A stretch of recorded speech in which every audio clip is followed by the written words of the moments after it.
यह बात इसकी नहीं है कि कौन मुझे किस योग्य समझता है, बात यहां है ललकार की। मैं इस प्रतियोगिता में भाग लूंगा, भाग लूंगा, भाग लूंगा।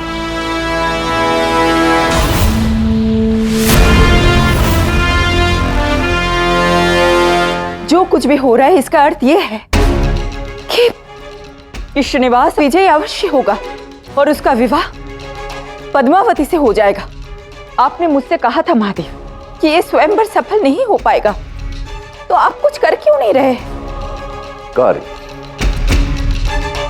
नदी कितना भी पत्थरों से टकराकर अपना मार्ग बदलने का प्रयास करे, अंततः उसे सागर में ही मिलना होता है।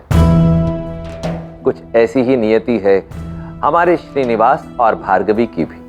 धैर्य रखो और देखती जाओ कि अब क्या होता है। कैसे धैर्य रखो महादेव? जो कुछ भी हो रहा है अगर वो होता रहा तो ये निश्चित है कि श्रीनिवास और भार्गवी का विवाह कदापि नहीं होगा और भार्गवी अत्यंत दुखी हो जाएगी। मैं ऐसा कदापि नहीं होने दूंगी। मैं स्वयं जाकर इस स्वयंवर को होने से रोकूंगी। रुको पार्वती, मैंने इस स्वयंवर को रोकने के लिए कोई प्रयास इसलिए नहीं किया क्योंकि सबसे महत्वपूर्ण कार्य तो मेरे आराध्य नारायण स्वयं करने वाले हैं। तुम देखती जाओ, कुछ ही क्षणों में वो ऐसा कुछ करेंगे कि उसके पश्चात किसी को कुछ करने की आवश्यकता ही नहीं रहेगी।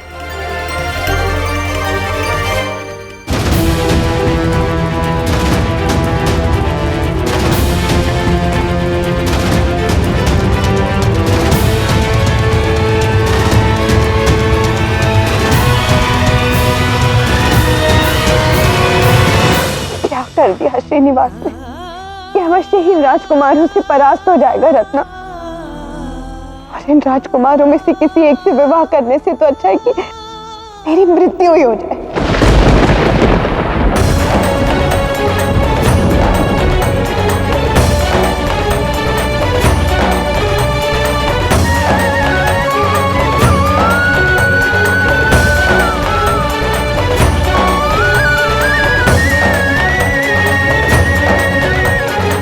विशेष संबंध वो होता है जो मेरे और श्रीनिवास के बीच है।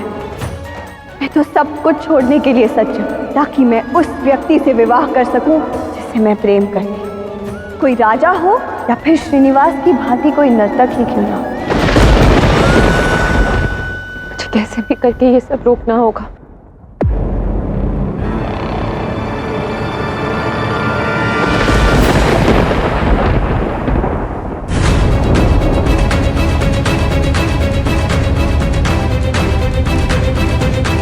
कहां जा रही हो तुम? कहा था ना मैंने, स्वयंवर में तुम केवल मेरे साथ रहोगी, एक क्षण के लिए भी मेरी दृष्टि से ओझल नहीं होगी। तुम कहा था ना मैंने। यहीं रुको।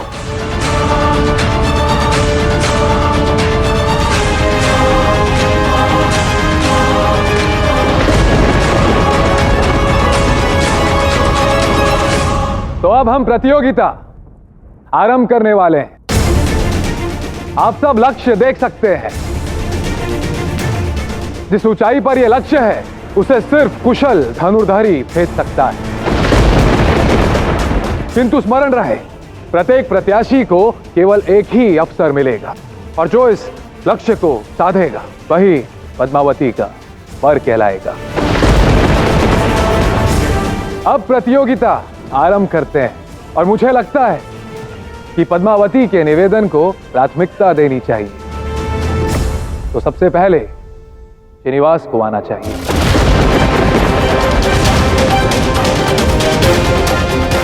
क्यों पिताश्री? उचित कहा वासु।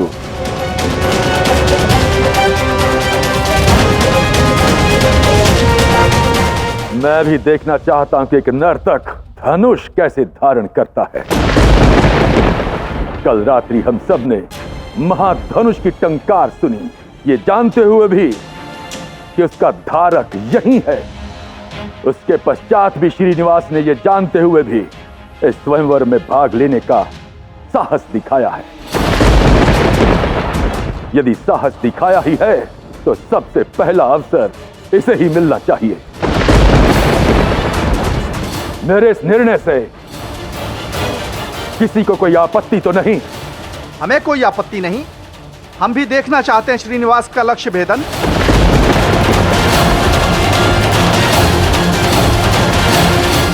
आरंभ करो श्रीनिवास।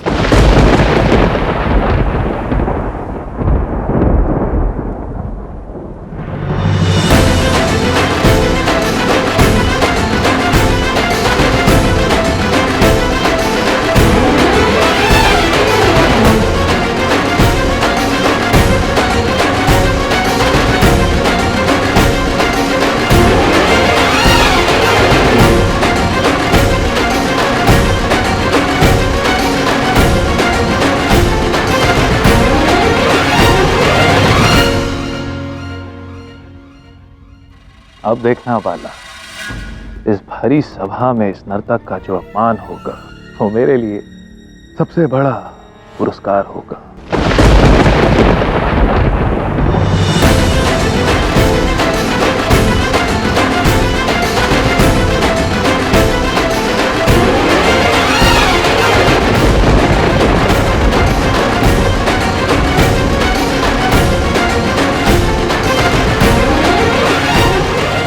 क्या कर रहे हो श्रीनिवास?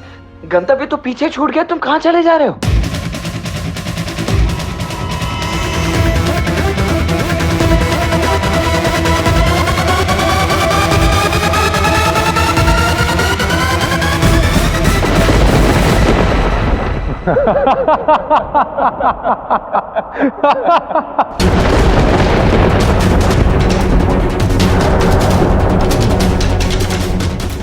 क्षमा करना पद्मावती, किंतु श्रीनिवास तो भयभीत होकर रणछोड़ बन गया। कह तो दिया श्रीनिवास ने कि उसे यह चुनौती स्वीकार है, किंतु अब यह स्पष्ट हो गया कि उसे बड़ी बड़ी बातें करने के अतिरिक्त कुछ नहीं आता। उस भगौड़े श्रीनिवास को तुम्हारे स्वयंवर में भाग लेने का अधिकार तो दूर, यहां प्रवेश करने का भी अधिकार नहीं होना चाहिए। अब मुझे लगता है कि असल प्रतियोगिता आरंभ करनी चाहिए। क्यों पिताश्री? आरंभ करो। तो पहले राजकुमार सामने आए।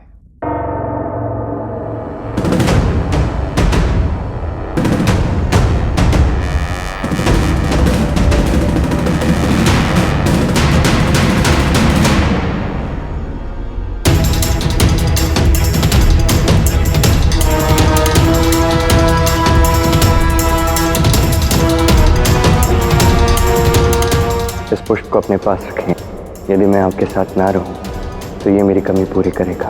स्मरण रखिए कि श्रीनिवास सदैव आपके लिए शुभ ही सोचता है। तुम ऐसा कैसे कर सकते हो श्रीनिवास?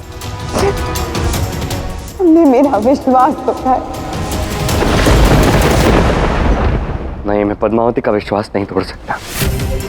हाँ, अपना प्रेम पाना मेरा लक्ष्य है, किंतु जो व्यक्ति मुझसे प्रेम करता है, मुझ पर विश्वास करता है, उसका विश्वास मैं तोड़ दूं ये संभव नहीं है।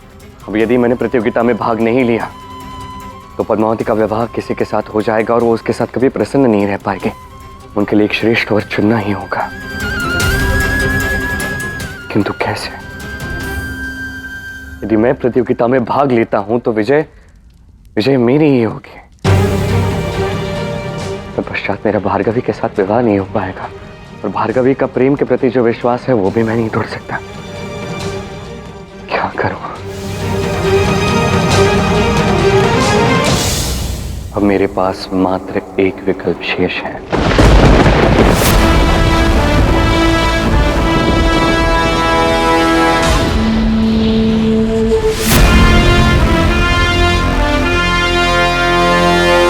महादेव, समय आ गया है कि आपके दिए इस धनुष का मैं उपयोग करूं।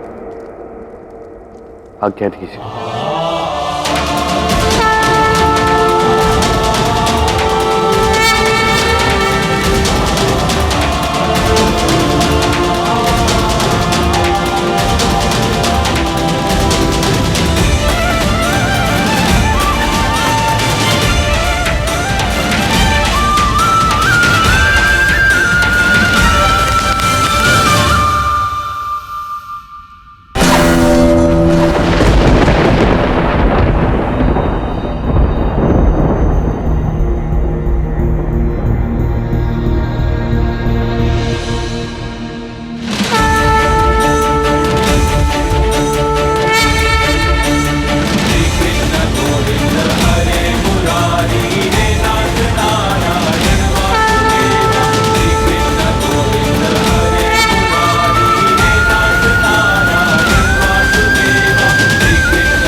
कभी पीछे हटने का अर्थ रणछोड़ बनना नहीं होता।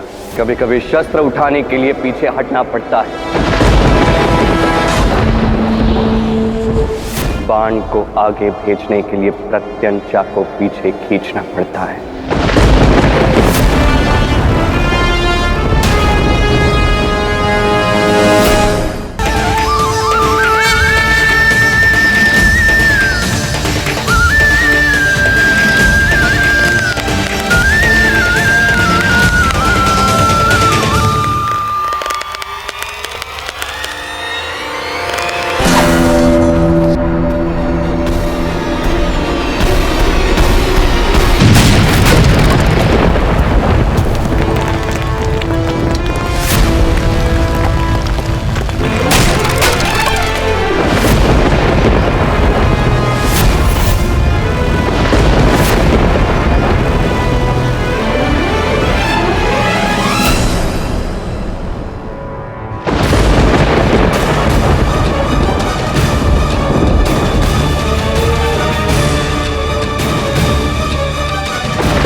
ये हमारी प्रेम कहानी का अंत नहीं, ये तो बस आरंभ है।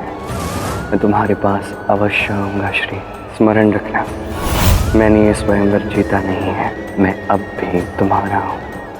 और स्मरण रखना, श्रीनिवास के हृदय में सदैव से श्री का वास रहा है और सदैव रहेगा।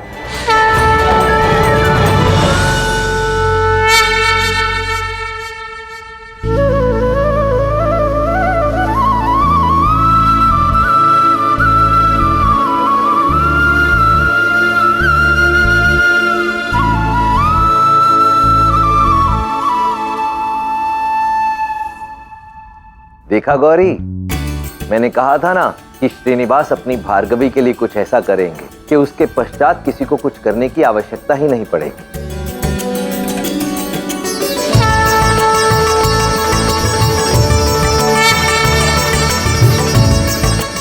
अब मैं समझी, श्रीनिवास ने ना ही लक्ष्य साधा और ना ही प्रतियोगिता में विजय प्राप्त की है।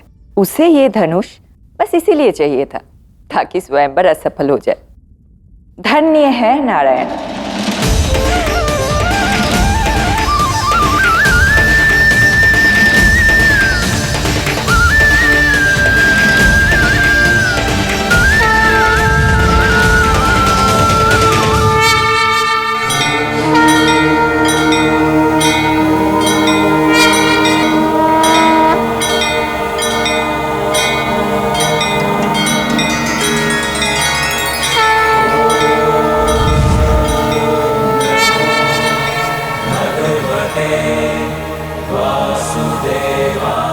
रुक जाओ श्रीनिवास, मैं जान गया हूं कि तुम कौन हो। श्रीनिवास!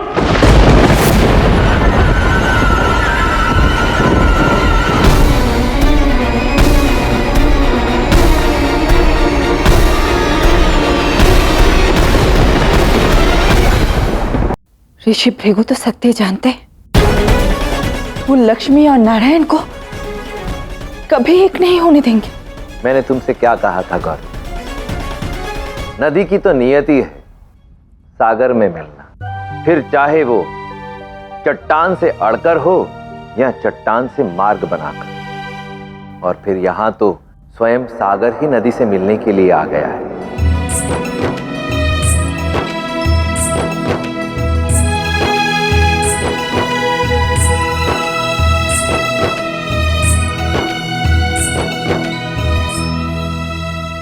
तुम देखना, श्रीनिवास अवश्य आएंगे अपनी भार्गवी के लिए, क्योंकि इन दोनों को तो साथ ही रहना है, कोई रोक नहीं सकता, ऋषि भृगु भी नहीं। श्रीनिवास ही नारायण का स्वरूप है। वो अपनी लक्ष्मी को लेने आए हैं। वो मेरी भार्गवी को लेने आए हैं, मेरी लक्ष्मी को छीनने आए हैं मुझसे, किंतु मैं ऐसा नहीं होने दूंगा, कदापि नहीं होने दूंगा। ये कैसा उपहास है राजन? क्या आपने हम सबको इसलिए आमंत्रित किया है कि आप हमारा अपमान कर सकें? मैं क्षमा चाहता हूं कुमार, मुझे क्षमा कर दीजिए, किंतु मैं आपको विश्वास दिलाता हूं कि हम शीघ्र ही स्वयंवर पुनः आरंभ करेंगे। मैं वापस लाऊंगा पद्मावती को। कैसे वापस लाओगे राजन? वो स्वयं श्रीनिवास का हाथ पकड़कर यहाँ से भागी है, और आपको क्या लगता है इस प्रकार पराये पुरुष का हाथ पकड़कर निकली कन्या का हम वरण करेंगे? कदापि नहीं। अब खड़े खड़े यहां पर क्या देख रहे हो वासु? जाओ और जाकर देखो कि श्रीनिवास और पद्मावती कहां है।